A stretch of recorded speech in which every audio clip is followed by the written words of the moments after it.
नमस्कार आपण समस्त को मो चैनल हर्बल केयर रे स्वागत करुच्ची।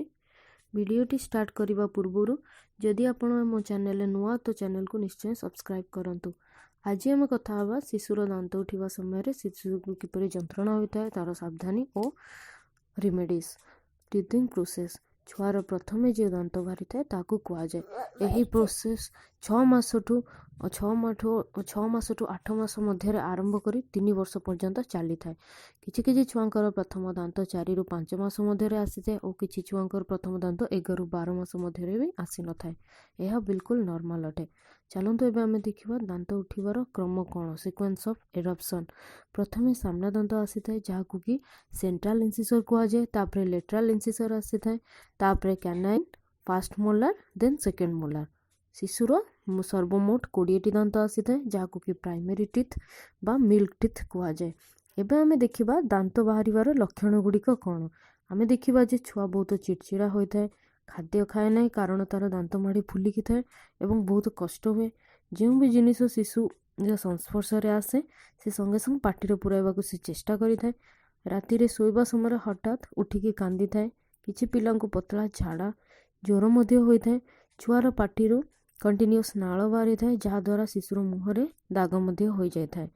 एबे आमे देखिबा शिशु को शांत करबा पई किछिटा आमे घरेलू रेमेडीज करिकि तार जंत्रणा आमे कम करि परिबा। आपण देखिबे जे बाजार रे सिलिकॉन किंबा रबर रो टीथिंग टॉय आछि जहाको आपण ताहा जेल बेस्ड अटे ता आपण शिशु को दे परिबे चुबाइबा पई। एहा छडा आपण सफा अंगुठी रे शिशुर दांत माड़ी रे मालिश करि परिबे। जदि शिशुर 6 मास ठारू शिशु जदि 6 मास रु बड़ अच्छी तो आपण गाजर, बीट, काकुड़ी ए सबुर मोटा स्टिक करी ठंडा करी ता हाथ रे दे देले से चोबेले ताको आराम लागिवो, कोनोसी क्षतिकारक नुहे। या छड़ा आपण मुहु मध्य हाथ रे नै तार माड़ी रे मालिश करि परिबे। जदि छुआ किछि खाउनी तो आपण कोन देबे। एही समय रे साधारणतः छुआर भोक कम होई थाए। एही समय रे शिशु को किछि लिक्विड पतला खाद्य दियंतु। माँ क्षीर, पतला खिचुड़ी, परिबा सूप, डाली पानी, फल जूस, भात को भल कि चकड़ी दे पारिबे। आउ फलर फ्रूट्स रो आपण प्यूरी मध्य बने कि आपण खुआई पारिबे शिशु को। जदि आपण देखिबे एही सब साधारण लक्षण जहाँकि बहुत आराम रे आपे आपे घरे ठीक हो जिवो।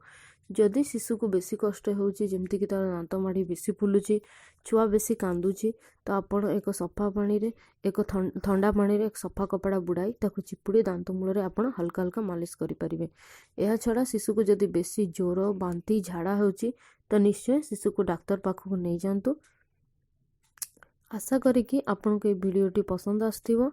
जदि भल लागिला तो निश्चय वीडियो को लाइक करंतु और शेयर करंतु। Thank you.